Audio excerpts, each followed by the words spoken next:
Essa palestra, inicialmente, quando eu idealizei ela, eu pensei em falar Python integrando com Ruby, né? Só que eu estava acompanhando as palestras e tudo, então eu pivotei um pouco, eu vou falar do ETL puro, depois eu dou um case, né, onde eu usei ETL, e depois eu dou uma demonstração com pandas, apenas Python puro mesmo, não vou misturar as linguagens.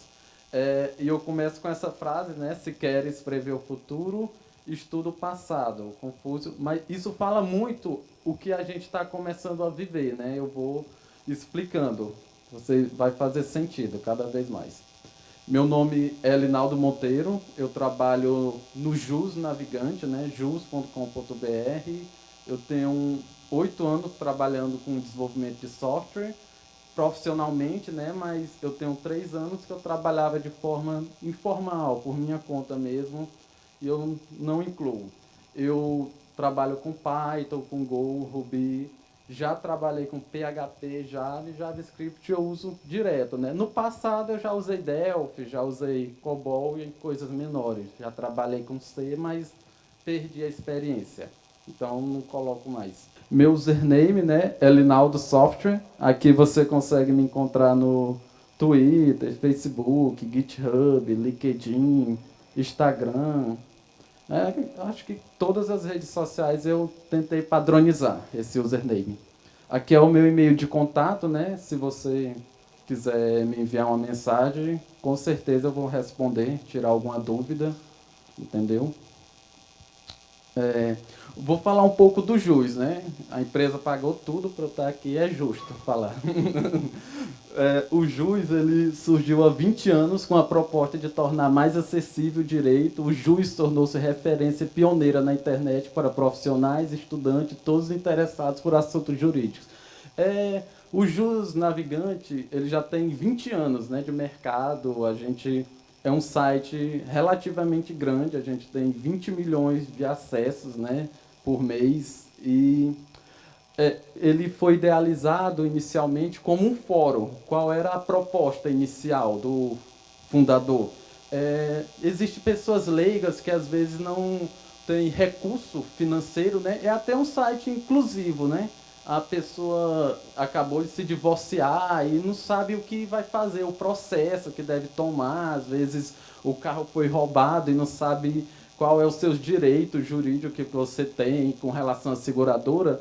E é um fórum onde as pessoas postam essas dúvidas e de forma grátis os advogados vão lá e respondem, entendeu? Essas dúvidas. Atualmente a gente já tem uma parte dele pago, né? Mas grande parte do conteúdo é free. Aqui, essa frase de Rutherford, eu tirei de um livro de estatística elementar, né, que eu estou lendo. Aqui ele fala muito bem o cenário que a gente está vivendo, que nós estamos afogados em informação, mas estamos famintos de conhecimento. O que isso quer dizer? A tecnologia, como a gente conhece, de 2003 até 2018, ela deu um salto muito grande. Antigamente, nossos problemas computacionais era para criar CMS para organizar o conteúdo, publicar conteúdo. De 2003 para trás, era muito ruim criar site porque a gente não tinha CMS modernos como o WordPress, o Rails, o Django, entendeu? Essas ferramentas não existiam, então era muito ruim produzir conteúdo. E hoje a gente quebrou essa barreira de produzir conteúdo. Então, temos muito conteúdo disponível. Então, é a primeira parte da frase, né? Nós estamos mergulhados em informação, nós estamos nos afogando de tanta informação que existe hoje em dia. Agora, a questão é o que fazer com essas informações, né? É, Se a gente vê a lei de Moore, a gente percebe que a cada 18 meses há um salto computacional de processamento, de memória, de hardware, e a tecnologia ela dá um salto, porque há mais poder computacional. Então, no início da computação, eu vivi esse início, algumas fases. Eu lembro que eu trabalhei numa empresa que era muito difícil até manter o site no ar, porque era muito caro, os servidores e tudo.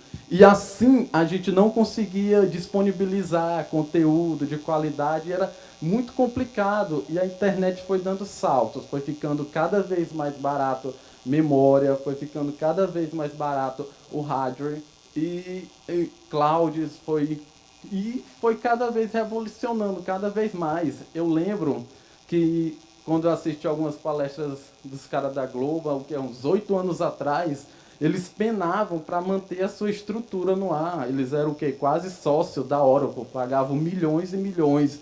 Mas depois foi tendo esse salto, e com essas ferramentas open source, cada vez ficou mais fácil produzir conteúdo. Então, é um fato. Hoje em dia, a gente não tem dificuldade para colocar um site no ar. A gente pode, sei lá, instalar o WordPress, já tem ali um blog e vai escrevendo. Só para vocês terem ideia, o WordPress ele representa 30% de todo conteúdo, ferramenta que gera conteúdo para a internet. Hoje em dia até o Google apoia o projeto. Então, a gente vê que nós não temos mais dificuldades para produzir conteúdo. A grande questão agora é analisar esse conteúdo. Eu vou falar do ETL, que o ETL é um conceito bem simples, mas que explica bem o que a gente está vivendo. Geralmente, quando a gente estuda na faculdade, a gente vê o ETL ligado a Big Data, né, Data Warehouse. E hoje em dia a gente vê muito a galera falando de Machine Learning, mas existe algo antes que a gente tem que entender, que é extrair, transformar e carregar. A galera que fica falando muito de coisa complexa, de algoritmo, não sei o quê, e muita gente ainda não entendeu ainda o básico, que é extrair a informação, transformar e carregar em alguma outra fonte de dado, para assim ter algum dado estatístico e dado estratégico. Vamos lá. Extrair, né? Extrair é a primeira parte do processo do ETL, né? Envolve a extração do dado de alguma fonte. Quais são as fontes de dados que a gente tem atualmente? CSV, banco relacional, XML, um ponto .txt, um JSON, um banco no relacional, MongoDB, Cassandra, um XLS, que são planilhas, websites, crawlers. A gente vê muitas palestras das pessoas falando de crawler, né? Ali estão extraindo conteúdo de imagens, né? OCR, OCV, visão computacional, APIs e logs. Então, essas são as fontes de dados. A primeira coisa que a gente tem que entender nesse processo do ETL é onde estão as nossas fontes de dados, como nós vamos ter acesso a elas e como nós vamos extrair esse conhecimento. Então, a gente já está começando a criar uma linha temporal, né? Primeiro eu tenho que extrair, eu tenho que descobrir qual é a minha fonte de dado, qual é o tipo de dado que eu preciso e como eu vou ter acesso a ele. Depois que eu descobrir qual é o tipo de dado, como eu vou ter acesso, eu vou por transformar. O que é a transformação? É um estágio onde a gente aplica uma série de regras para transformar esse dado, extrair a informação e carregar em outro banco ou em uma outra estrutura de dados. Existem dados que ele já vem pronto. Você extrai ali da API, às vezes ele está no ponto, você não vai precisar fazer nenhuma transformação. Ele já está no ponto de ser usado. Mas existem outros dados que você vai ter que aplicar algum algoritmo, alguma técnica, vai ter que fazer um passe, um pipeline, para que esse dado fique normalizado. Eu exemplifiquei aqui 4 casos, né? Às vezes, por exemplo, você tem um dado onde está lá masculino, mas você quer converter só para o M, né? Então você faz um método que ele vai fazer esse tratamento. Às vezes você quer um valor calculado. Acontece isso muito em quem trabalha com e-commerce, né? Que o que acontece? Você tem o valor de uma unidade e a quantidade que você vendeu. só que você já quer aquele valor calculado. Então, você pega, multiplica a quantidade pelo valor unitário e você tem um novo dado calculado. Isso tudo é na parte de transformar. Você está gerando um novo dado. E também você tem, às vezes você classifica esse dado, você ordena, porque fica mais fácil também de processar quando os dados estão de uma forma ordenada, vai gerar menos processamento computacional e, por consequência, vai gerar mais performance para o algoritmo. Às vezes também a gente tem, os dados estão todos ali organizados, só que às vezes ele está duplicado, às vezes você quer fazer um lookup, que é o quê? Fazer um merge daquela tabela, ou às vezes você quer fazer um deduplication. O que é o deduplication? É remover aquele dado que está duplicado. Se vocês quiserem se aprofundar mais, até o Flávio Juvenal da Vinta, ele tem uma palestra toda explicando sobre isso, como você remover esses dados duplicados. E tudo isso é transformar, você está transformando o dado. Depois que você extraiu, transformou, você vai carregar esse dado em alguma outra fonte. Pode ser um arquivo CSV, pode ser outro banco de dados, não importa. O dado foi extraído, foi transformado e agora carregado em outra fonte. Aqui você consegue observar o fluxo natural do que aconteceu. Você identificou as fontes, extraiu, você transformou esse dado e agora você tem o quê? Um data warehouse. Você tem um banco de dados meio que inteligente. Ele está no ponto de você aplicar algum algoritmo para conseguir alguma informação que vai predizer o futuro ou falar do passado. A primeira vez que eu vi isso em operação, eu lembro, foi em 2012, um cara que trabalhava num tribunal, eles compraram um software pago da Microsoft, né? Eles têm muito dinheiro, nosso dinheiro, né? E compraram esse software e ele fazia de forma mágica muita coisa. Ele ia direto para aquele ponto, Data Warehouse, e ele tinha uma tela onde ele, quero aplicar um algoritmo euclesiano numa certa quantidade de dados. Aplicava automático e já dava um dado estatístico, né? Quero aplicar uma regressão linear. Ele fazia apenas um clique e já gerava esse dado. Então, só que hoje em dia a gente também consegue gerar esse dado, né? Está cada dia mais acessível para nós. Agora a questão, né? E o que é que eu faço com isso? Eu tenho lá, eu extraí o dado, eu transformei e carreguei em outra fonte. O que eu vou fazer com esse dado? De que me serve? Agora aqui entra na parte, né, do meu case, né?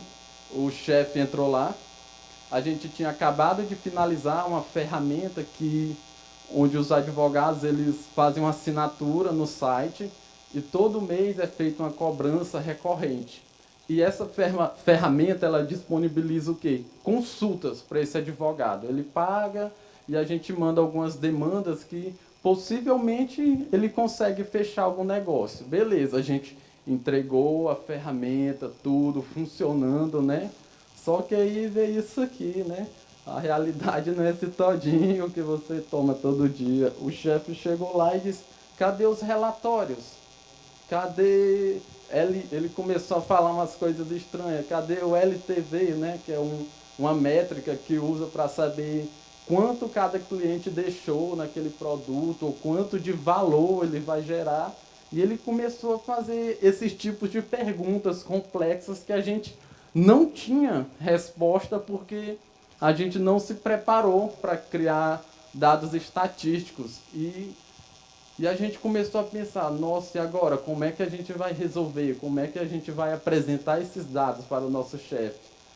Eu criei um script em Python, né, chamado...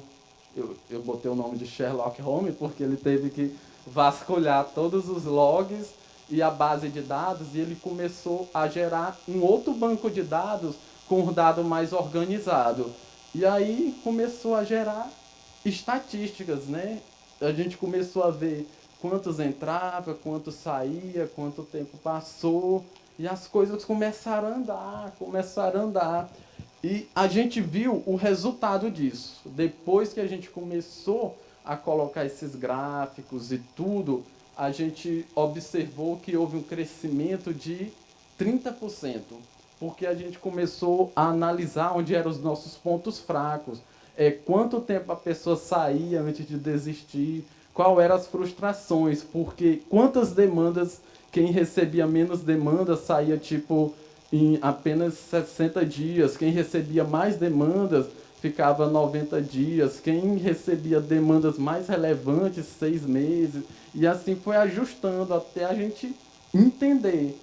A gente ainda não entendeu completamente o perfil, porque a gente precisa aplicar algoritmos mais modernos, e cada vez mais nós estamos estudando isso. Só que aconteceu um fato, né, inusitado comigo. Quando eu estava vindo, eu peguei uma conexão de 4 horas e depois deu pau no avião, fiquei mais 3 horas. E nisso eu tive tempo para pensar em algo prático, né? Eu fiquei a pensar, mas o que mostrar mais prático ainda para eles que possa servir? Eu fui lá no site aqui de dados abertos, né? Eu peguei um arquivo CSV, que é onde tinha os gastos, né, dos deputados, a cota que eles recebem. Peguei esse dado, eu instalei o Pandas, instalei também Jupyter e comecei a tratar esses dados para tentar entender alguma coisa. Então foi bem simples, em poucas linhas. Eu carreguei esse dado, depois eu transformei, eu extraí, transformei. Transformei o quê? Os valores. Eu converti, né, para ficar em ponto flutuante, normalizei aqui, depois eu agrupei. O que gerou, começou a gerar a despesa de cada deputado, né? Em poucas linhas. Esse exemplo eu comecei a fazer ele de forma braçal. Eu estava lá no aeroporto, eu abri, eu dei o QoS, abri um arquivo, né? Eu comecei a aplicar algoritmos no braço e não estava dando o resultado que eu queria e perdi muito tempo. Quando eu cheguei no hotel, quer saber, eu vou dar uma lida no Pandas, porque eu não uso ele, né? Eu não uso ele no dia a dia, mas eu dei uma lida na documentação direitinho e percebi que era muito simples. Usando ele, eu poderia organizar os dados, agrupei, depois somei todos os valores e eu comecei a ter quanto cada deputado gasta. Só que aí eu fui além, né? Eu peguei, não, eu quero ver esses dados num gráfico, né? Aí eu instalei o MATLAB, instalei lá de boa, isolei aqui. Eu peguei 10, 20. Peguei 20 deputados e dei um truncate lá. Eu dei um limite para apresentar só o gasto deles 20. Aí começou a virar esse gráfico. E depois eu resolvi pegar apenas um deputado, né? E agrupei quanto ele gasta por mês. Depois eu resolvi fazer um gráfico também, como estava a despesa dele mês a mês, bem tranquilo a ferramenta. E no final eu fiz a soma total aí de quanto eles gastam e deu esse valor absurdo. Então, no geral, é isso. Eu fui lá, li a documentação, como eu tenho uma base, eu peguei os conceitos básicos, né, do ETL, extraí, transformei e carreguei. Então, eu resolvi o meu problema, né, de curiosidade, organizei os dados de forma muito simples. Então, acredito que é isso. A gente tem que ter os conceitos básicos, né, bem guardados dentro de nós, porque assim a gente consegue aplicar em qualquer coisa. Mesmo sem eu conhecer a ferramenta, eu consegui resolver meu problema. Então, era isso que eu tinha para compartilhar com vocês hoje.